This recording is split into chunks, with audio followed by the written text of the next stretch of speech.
بسم اللہ الرحمن الرحیم ایاک نعبد و ایاک نستعین۔ میرے پاکستانیوں، آج کل ایک انگریزی میں رین آف ٹیرر کہتے ہیں، خوف پھیلایا جا رہا ہے۔ ایک خوف کی فضا بنائی گئی ہے کہ جو بھی کوئی تحریک انصاف سے کچھ بھی اس کا کنیکشن ہو، رشتہ دار ہو، پولیٹکس سے کوئی کنیکشن نہ ہو، رشتہ دار بھی کسی تحریک انصاف والے کا ہو، کوئی بزنس پارٹنر ہو، یعنی کوئی بھی کسی کی کنیکشن تحریک انصاف کے ساتھ ہو، اس کے اوپر تشدد، ان کے اوپر ظلم، ان کی بزنسز بند، ان کے گھروں کے اوپر چھاپا۔ یعنی ایسی میں نے تو اپنی زندگی میں اس طرح کے کبھی حالات نہیں دیکھے۔ ہم صرف پڑھتے ہوتے تھے، فلموں میں دیکھتے تھے کہ جو ہٹلر کا جرمنی تھا، جس کو نازی جرمنی کہتے ہیں، ادھر ہم اس طرح کی چیزیں سنتے تھے کہ رات کے چھاپے پڑ رہے ہیں، رات کو گھس گئے ہیں ہتھیار پکڑے ہوئے لوگ نہتے شہریوں کے پاس، اور ان کو گھر توڑ دیا، ان کو پکڑ کے لے گئے، جس کو پکڑنے آئے، اگر وہ نہیں ہے تو جو مرضی ملا اس کو پکڑ کے لے گئے۔ یہ ہم تب سنتے تھے کہ ایک دم غائب ہو جاتے تھے لوگ، پتہ ہی نہیں چلتا تھا کدھر گئے ہیں۔ جس طرح اب اعظم خان کا پتہ چلا، اس کی فیملی کا، کہ اعظم خان جو میرے پرنسپل سیکرٹری تھے، وہ رات سے پتہ غائب ہوئے ہیں، پتہ ہی نہیں کدھر گئے ہیں، تو ان کو اٹھا کے لے گئے ہیں۔ جس طرح عمران ریاض سے ہوا ہے، اس کے گھر والے بیٹھے ہیں، اس کی بیوی ہے، اس کے بچے ہیں، پتہ ہی نہیں، عدالت کہہ رہا ہے پروڈیوس کرو، پتہ ہی نہیں کدھر لے گئے ہیں جی، ہمیں پتہ ہی نہیں کدھر چلا گیا۔ اور یہ کتنی اور کہانی ہے، گھروں میں آتے ہیں، کہیں سے اٹھا لیتے ہیں، لے جاتے ہیں، غائب کر دیتے ہیں۔ اور ہماری عدالتیں، اور میں آج سلام کرتا ہوں ان ججز کو جو اس ساری مشکلات اور دھمکیوں کے باوجود، ججز کو دھمکیاں دی جاتی ہیں، ان کو بھی بتایا جاتا ہے کہ آپ کی ٹیپیں ہیں، آپ کا یہ ہے، آپ کے ہمارے پاس فائلیں بنی ہوئی ہیں، ان کو بھی بلیک میل کیا جاتا ہے۔ تو اس کے باوجود کئی ایسے ججز کھڑے ہیں کہ اس کے باوجود وہ پورا انصاف دینے کی اور اپنے شہریوں کو پروٹیکشن دینے کی، ان کی حفاظت کرنے کی کوشش کرتے ہیں۔ اور میں نے تو خود دیکھا ہے ججز کو کہ کئی ججز کس طرح کھڑے ہوئے ہیں، ان مشکل بربریت کے دور کے اندر بھی وہ کھڑے ہوئے ہیں۔ لیکن جو مجھے افسوس ہے وہ یہ کہ کبھی بھی ہمارے ملک میں چادر اور چار دیواری کی اس طرح بے حرمتی نہیں ہوئی جو آج ہو رہی ہے۔ اور مجھے ایسے لگتا ہے کہ پلان کیا ہوا ہے، کہ آدمی سوچتا ہے کہ ٹھیک ہے جو مرضی کرنا کریں، مجھے کریں، لیکن جب گھر کی عورتوں پہ پہنچتے ہیں تو یہ بڑا مشکل ہوتا ہے ہمارے معاشرے میں کہ کوئی بھی آدمی پھر اس سے متاثر نہ ہو۔ اور میں آج ان کی بات نہیں کروں گا جو چلے گئے ہیں، میں ان کی بات کروں گا جو اس مشکل بربریت کے دور میں اور اس ظلم کے دور میں آج بھی کھڑے ہوئے ہیں۔ میں ان کو خاص طور پہ آج سلام کرنا چاہتا ہوں، کیونکہ مجھے خبریں آتی ہیں کہ لوگ کس مشکل سے گزر رہے ہیں، گھروں سے باہر رہ رہے ہیں، ان کی بزنسز بند کر دی ہیں، ان کے کاروباروں کے اوپر انہوں نے بند ہی نہیں کیا، ان کو نقصان پہنچایا جا رہا ہے کاروبار کو۔ ان کے جو ان کا روزی کمانے کے طریقے ہیں، ان کے اوپر اٹیک کیا انہوں نے، ان کو پوری کوشش کیا انہوں نے کہ کسی طرح بس وہ جادو کے لفظ کہہ دے کہ میں تحریک انصاف چھوڑ رہا ہوں، تو ہر قسم کا پریشر ڈالا ہوا ہے۔ تو میں ان کو آج سلام کرنا چاہتا ہوں جن کے گھر توڑے ہیں انہوں نے، اور اس کے باوجود وہ بھی آج کھڑے ہیں، اور جنہوں نے اپنے بیوی بچے چھپا دیے ہیں کہیں، کیونکہ یہ عورتوں پہ پہنچ جاتے ہیں۔ اور میں کبھی نہیں سوچتا تھا کہ میرے ملک میں یہ وہ دور آئے گا کہ عورتوں کو استعمال کیا جا رہا ہے صرف ایک چیز، کہ کسی نہ کسی طرح عمران خان کا ساتھ چھوڑو۔ یعنی ایسی کبھی میں نے نہیں سوچا تھا کہ کسی ملک میں بھی ایسے ہوگا کہ صرف اس کو ایک آدمی کو شکست دینے کے لیے، یا ایک آدمی کو کیونکہ ہم نے کانٹا لگا دیا ایک آدمی پہ، وہ نہ واپس آ جائے، اس کے لیے ہر قسم کا حربہ جس میں عورتوں کو استعمال کیا جا رہا ہے، بچوں کو استعمال کیا جا رہا ہے۔ عامر مغل ہمارے اسلام آباد کے وہ ایک کارکن تھے۔ اب میں یہ آپ کو اس لیے بتا رہا ہوں کہ یہ کہا ہے نا کہ جی 9 مئی کو جو ہوا تو اس کی وجہ سے سزا مل رہی ہے. نہیں, یہ 9 مئی سے پہلے سزا مل رہی تھی. 9 مئی کو تو ایک بہانہ مارا گیا. اور میں پھر سے آج کہتا ہوں کہ جس وقت انڈیپینڈنٹ انویسٹیگیشن ہوئی, اور اس کے اوپر انڈیپینڈنٹ انویسٹیگیشن ہونی چاہیے, کیونکہ کسی کو حق نہیں پہنچتا جج, جوری اور ایکسیکیوشنر بننے کا. آپ کا ایک موقف ہے, ہمارا ایک موقف ہے. ہمارا موقف ہے کہ یہ پورا سیٹ اپ تھا, یہ پوری تیاری تھی, پہلے سے سب کچھ پری پلان ہوا تھا. جان کے مجھے اس طرح پکڑا گیا کہ ایک ری ایکشن آئے, اس ری ایکشن کے اوپر پہلے سے پلان بنا ہوا تھا. اگر پلان نہ بنا ہوتا تو ایک دم 10,000 لوگوں کو کون پکڑ سکتا ہے 2 دنوں کے اندر, جبکہ پہلے سے لسٹیں نہیں بنی ہوئی تھی, پہلے سے تیاری نہیں تھی, پہلے سے پولیس کو حکم نہیں دیا ہوا تھا کہ تم نے ادھر ادھر جانا ہے. یہ تو پہلے پلان ہوا تھا سب کچھ. اور ہم کہہ کے تھک گئے ہیں کہ کیوں نہیں اس کے اوپر انویسٹیگیشن ہوتی. سب سے پہلے تو پولیس چیف کو پکڑیں. کیا تھا, یا آئی جی جو پنجاب تھا یہ دندناتا پھر رہا ہے, اس کو کیوں نہیں پوچھتے کہ کیا ہوا تھا, جب اتنی دیر 2 گھنٹوں کے اندر ایک قافلہ آ رہا تھا وہاں سے لبرٹی چوک سے, اس کو بھی نہیں پوچھا. اور وہ جو سی سی ٹی وی کیمرہ جو 100% لگے ہوئے ہوں گے وہاں کور کمانڈر کے گھر میں, وہ کدھر گئے ہیں؟ ان کے اوپر کیوں نہیں کوئی ایویڈنس آئی؟ کیوں نہیں وہ جو عسکری بلڈنگ جلائی گئی ہے, وہاں آئی وٹنس ہے, اس نے کہا جو لوگ تھے وہ تحریک انصاف کے تھے ہی نہیں جو جلا رہے تھے, اس کے اوپر کیوں نہیں کوئی انکوائری ہوئی؟ ہمارے اپنے لوگ بار بار کہہ رہے ہیں کہ ایسے لوگ ہم نے دیکھے جو ہم پوچھتے تھے کہ کس پارٹی, ہماری پارٹی کے نہیں تھے, وہ لگے ہوئے تھے آگے لوگوں کو کرنے کے لیے. جہاز چوک میاں والی کے اندر وہ کوئی ماچس سے تو نہیں چل سکتا تھا, وہ جو سیبر وہاں لگا ہوا تھا. میاں والے کے لوگوں کو تو بڑا فخر تھا. کون وہ ہمارے آئی وٹنسز ہیں جو کہہ رہے ہیں کہ یہ 3-4 وہاں لوگ آئے تھے اور وہ بھڑکا رہے تھے, اور انہوں نے لیڈ کر رہے تھے لوگوں کو, اور وہ پوچھ رہے تھے تم کون ہو. تو بہرحال ایک تو انویسٹیگیشن انڈیپینڈنٹ ہونی چاہیے. لیکن میں عامر مغل کی بات کر رہا ہوں. یہ تو ہوا 9 مئی کو. 8 مارچ کو اس کے گھر جاتے ہیں, عامر مغل گھر نہیں ہوتا. اس کے 5 بچے ہوتے ہیں, ایک بڑا ہوتا ہے, باقی سارے 16 سال سے چھوٹے 10 سال تک. 5 کو اٹھا کے لے کے جاتے ہیں. 5 بچوں کو اٹھا کے لے کے جاتے ہیں, اس کی بیوی سے بدتمیزی کرتے ہیں, اور پھر عدالت میں وہ جاتا ہے, اور عدالت میں وہ بچے پھر چھڑواتا ہے 2 دن کے بعد. تو یہ تو بھی 9 مئی نہیں ہوا تھا, تو یہ کیوں ان کو اٹھا لیا؟ اور جو میرے پر 140 FIR کٹ چکی تھی 9 مئی سے پہلے, تو وہ کس وجہ سے کٹی تھی؟ تو یہ جو بنایا جا رہا ہے نا کہ جی 9 مئی کے بعد ہی ہوا ہے, 9 مئی سے پہلے سے پلان تھا. یہ پلان بہت پہلے کا بن چکا تھا کہ عمران خان کے اوپر کاٹا ڈال رہے ہیں. تحریک انصاف نے اب واپس نہیں آنا, اگر واپس آئے گی تو مائنس عمران خان آئے گی. یہ پلان پہلے کا بنا ہوا تھا. مذاکرات میں نے شروع سے کہا تھا ہم تیار بیٹھے ہیں.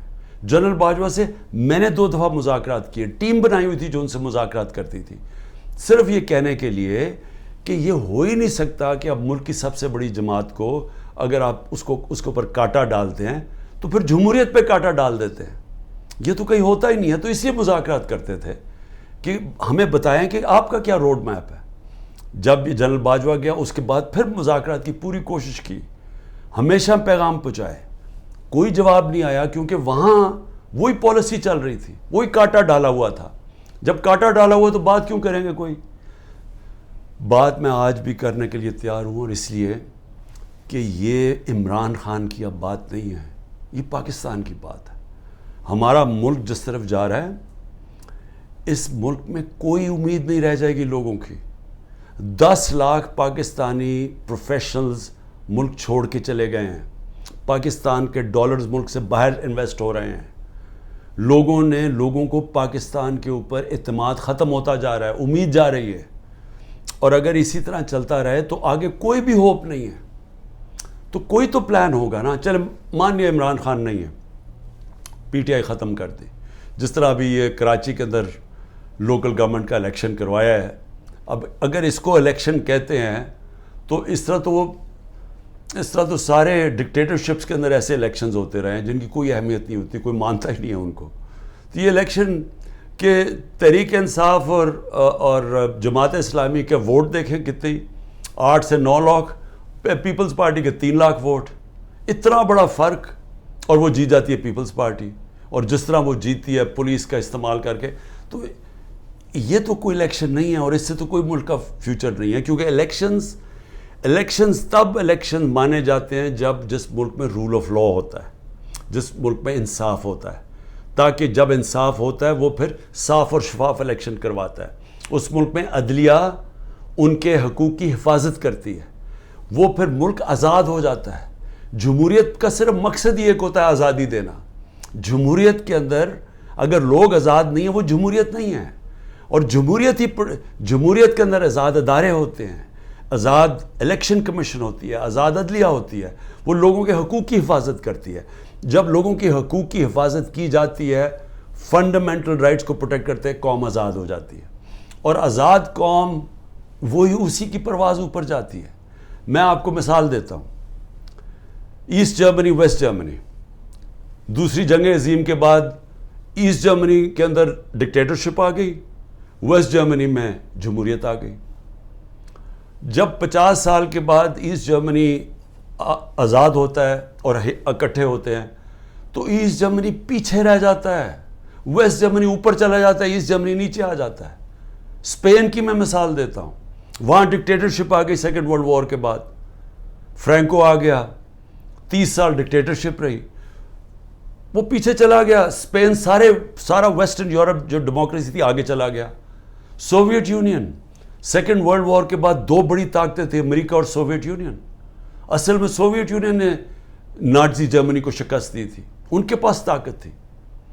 اور وہی سوویت یونین کے اندر وہ ہوا جو آج پاکستان میں ہو رہا ہے. اور ادھر سے وہاں وہ آزاد ہو گئے، وہ آزاد تھے، مغربی سوسائٹیز، ویسٹرن یورپ، امریکہ، وہ آگے نکل گئے. سوویت یونین ٹوٹ گیا. کبھی کوئی معاشرے میں جدھر آپ آزادی اس کی ختم کر دیتے ہیں، اس کی آپ پرواز ختم کر دیتے ہیں. نارتھ کوریا، ساؤتھ کوریا ایک ہی لوگ ہیں. ساؤتھ کوریا دیکھیں کدھر پہنچ گیا، کیونکہ آزاد ہے، جمہوریت ہے. نارتھ کوریا کو دیکھ لیں ڈکٹیٹرشپ میں کیا حالات ہیں اس کے. ابھی BBC پہ فلم آئی، وہاں لوگ بھوکے مر رہے ہیں، اور وہی لوگ ہیں. تو ہم ایک طے کر کے سفر یہاں تک پہنچے تھے. ہمارا آہستہ آہستہ ڈکٹیٹرشپ آتی تھی، پھر جمہوریت آتی تھی، پھر ڈکٹیٹرشپ آتی تھی. لیکن ایک ہمارا ذہن ایوالو ہوتا گیا، ہم ایک آگے بڑھتے گئے. ہم آخر میں اس چیز پہ پہنچے کہ بری بھی جمہوریت ایک ملٹری ڈکٹیٹرشپ سے بہتر ہے. یہ قوم اس نتیجے پہ پہنچ گئی. جنرل مشرف کا جو مارشل لاء تھا وہ لبرل تھا. اس کے اندر میڈیا کو آزاد کیا گیا. الیکٹرانک میڈیا مشرف کے دور میں آزاد ہوا.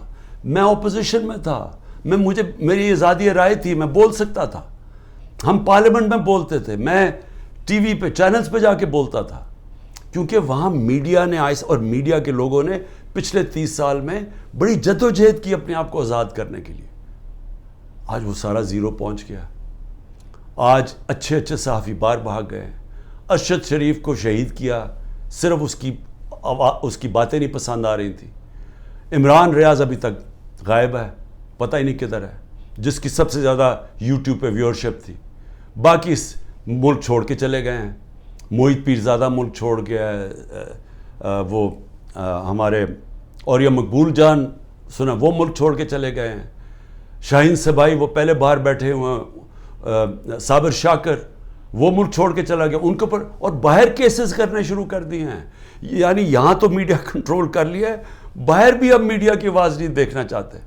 یوٹیوب کے اوپر اب ہر قسم کا کریک ڈاؤن ہے، سوشل میڈیا کے لوگوں کے اوپر کریک ڈاؤن ہے. جو کوئی ٹویٹ کرتا ہے اس کے پیچھے وہ ویگو ڈالا رات کو پہنچ جاتا ہے گھروں میں. تو میں یہ سوال پوچھتا ہوں کہ اس سے ملک کو کیا فائدہ ہو رہا ہے؟ ہاں آپ نے عمران خان کو تو باہر رکھ دیا. مجھے یہ بتائیں ملک کو کیا فائدہ ہو رہا ہے؟ کیا اس میں کوئی ملک کا مستقبل ہے کہ ہم سارا ریورس گیئر لگا کے وہاں پہنچ گئے ہیں جدھر ہم نے سب کچھ بند کر دیا ہے اور ہم نے خوف کے ذریعے، ڈنڈے کے ذریعے ملک کو اب کنٹرول کرنے کی کوشش کر رہے ہیں جس طرح ہم بھیڑ بکری ہیں؟ کیا اس سے لوگ کنٹرول ہو جائیں گے؟ کیا ہمارا یہ خیال ہے کہ یہ جو ہم اب جس طرف لے کے جا رہے ہیں کہ پاکستان کے بڑے بڑے نامور ڈاکو اوپر ملک کے بیٹھ گئے ہیں اور قوم کو کہیں کہ جناب یہ ہم نے فیصلہ کیا، یہ بیٹھے ہوئے ہیں اور آپ نے ان کی جس طرح بھی الیکشن جیتے ہیں بس آپ نے ان کو قبول کرنا ہے. یہ یاد رکھیں گے یہی لوگ تھے جن کو جنرل مشرف نے جب اپنا مارشل لاء لگایا 99 میں تو ساری قوم کو بتایا کہ ان دونوں پارٹیز نے کتنی کرپشن کیا ہے. مجھے جنرل امجد نے جو پہلے نیب کے ہیڈ تھے ہمیں باقاعدہ بتایا گیا، اس نے ڈیٹیلز دی کہ ان دو پارٹیز نے کتنی کرپشن کی، ان کے پیسے کتنے باہر پڑے ہیں، اور ان دونوں پارٹیز نے بتایا دنیا کو کہ یہ کتنی کرپٹ ہیں. سر محل کا نواز شریف نے بتایا کہ وہ سر محل میں یہاں سے پیسہ چوری کر کے گیا. حدیبہ پیپر مل کا رحمان ملک پیپلز پارٹی والوں نے ایکسپوز کیا. یعنی ان کو اپنی کرپشن بتائی پبلک کو. پھر جنرل مشرف ان کو NRO دے دیتے ہیں، یہ واپس آتے ہیں، 10 سال پھر بیٹھتے ہیں، ان کے اوپر اس دور میں کرپشن کیس بنتے ہیں. ہمیں بتایا جاتا ہے، ہمیں تباہی سے بتاتی ہے کہ ان کی کرپشن کتنی ہے. میں جیتا ہوں ان کے خلاف، اور ایک آدمی گھوڑا سوار فیصلہ کرتا ہے کہ جناب یہ کیا، یہ ان کی میں نے فیصلہ کیا ہے کہ جناب عمران خان ملک کے لیے برا، ان کو پھر اوپر لے آتا ہے. اور پھر حیران ہوتے ہیں کہ جی یہ سوشل میڈیا کیوں ہمارے اگینسٹ ہو گیا. یہ انسان ہے. آپ نے خود ہی پہلے لوگوں کو تیار کیا کہ یہ کس طرح کے لوگ ہیں، یہ جو 30 سال سے ملک کو لوٹ رہے ہیں. آپ نے ہمیں بتایا کہ ان کی کتنی پراپرٹیز باہر پڑی ہیں. یہ جو ہیں یہ تو تھوڑی سی ہیں، باقی جو اور ہمیں پراپرٹیز بتائی گئی ہیں ان کی کتنے انہوں نے بینامی پراپرٹیز لی ہوئی ہیں ملک سے باہر، کہ چوری کر کے ملک سے باہر پیسہ لے کے گئے ہیں. آج یہ محب وطن بن گئے ہیں اور عمران خان غدار بن گیا ہے، جس نے اپنی ساری باہر کی کمائی پیسہ کما کے سب کچھ بیچ کے آج پاکستان میں ہے، اپنے نام پہ ہے. وہ غدار ہے. اور جنہوں نے چوری کر کے پیسہ ملک سے باہر 30 سال سے بھجوا رہے ہیں، حدیبہ پیپر مل سے شروع کریں، ان کے اوپر ڈاکیومنٹریز بنی ہوئی ہیں. BBC نے بتایا انہوں نے کتنا پیسہ چوری کی، یعنی ان کی چوری کے اوپر باہر کے اوپر مضمون لکھے ہوئے، کتابوں کے اندر ان کی چوری کا مینشن ہے. وہ ٹھیک ہیں اور ہم آج غدار بن گئے ہیں. تو کیا قوم یہ مانے گی یہ چیزیں؟ کیا قوم سمجھ جائے گی کہ آپ جب فیصلہ کریں گے کون غدار ہے تو قوم بھی ان کو غدار، اگر وہ نہیں مانے گی تو قوم کو ڈنڈے سے آپ سیدھا کریں گے؟ دیکھیں میں آخر میں اپنی قوم سے اب مخاطب ہوں. دیکھیں جس طرف ہم نکل رہے ہیں، مجھے اپنی قوم کے اوپر مجھے یہ خوف ہوا ہے کہ ہم اگر قوم بحیثیت قوم کھڑے نہ ہوئے، ظالم حکمران کے خلاف کلمہ حق پڑھنا، یہ اللہ کو وہ چیز پسند ہے جو سب سے بڑی کوالٹی. کیوں پسند ہے اللہ کو؟ کیونکہ جب آپ ظلم کے سامنے سر جھکاتے ہیں آپ غلام بن جاتے ہیں. جب آپ ظالم کے سامنے کھڑے ہوتے ہیں، ظلم کے سامنے اپنی آواز بلند کرتے ہیں، اس کو جہاد کہتے ہیں. اور جہاد کیوں اللہ نے جہاد کو اتنا بڑا رتبہ دیا اسلام میں؟ کیونکہ آزادی کے لیے آپ کرتے ہیں. کیونکہ اللہ کو پتہ ہے کہ آزاد انسانی کا پرواز اوپر ہے. میں نے آپ کو مثال دے دی کہ وہی لوگ ایسٹ جرمنی ویسٹ جرمنی آزاد لوگ اوپر چلے گئے، دوسرے نیچے چلے گئے. وہی کوریا کے اندر north Korea south Korea, north Korea dictatorship وہ نیچے چلے گی، وہ خوشحال ہو گئے. تو ہمیں تو پتہ ہے دنیا میں کیوں لوگ جمہوریت کی اتنی بات کرتے ہیں، کیونکہ وہ آزاد کرتی ہے لوگوں کو. تو یہ جمہوریت نہیں ہے جو کراچی کا الیکشن ہوا ہے لوکل گورنمنٹ کا، یہ جمہوریت نہیں ہے. یہ ہر ڈکٹیٹر ایسے الیکشن کرواتا ہے. ہمیں ملک کے لیے سب کو فیصلہ کرنا پڑے گا کہ کیا ہم نے یہ ظلم کا نظام قبول کر کے اور اسے ڈر کے ہم نے گھروں میں بیٹھ جانا ہے اور یہ ظلم ہونے دینا ہے.